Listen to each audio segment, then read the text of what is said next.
Hola zaragocistas y bienvenidos a un nuevo vídeo de El Zarpazo, la nueva actualidad del Real Zaragoza.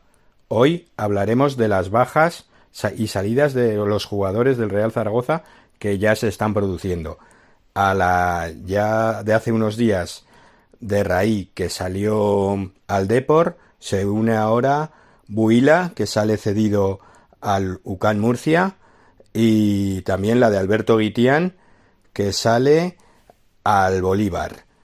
Bueno, pues así ya dijimos que al menos dos jugadores más saldrían, pero a ver si aún puede salir uno más, que estaría entre Bukic y Larrazábal.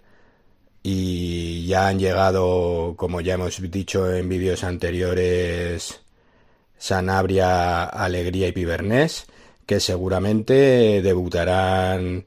Bueno, Alegría ya debutó, pero los otros dos muy próximamente con el Real Zaragoza.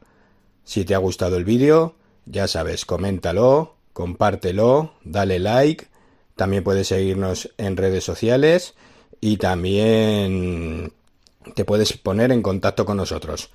Aupa Real Zaragoza y nos vemos en el próximo vídeo.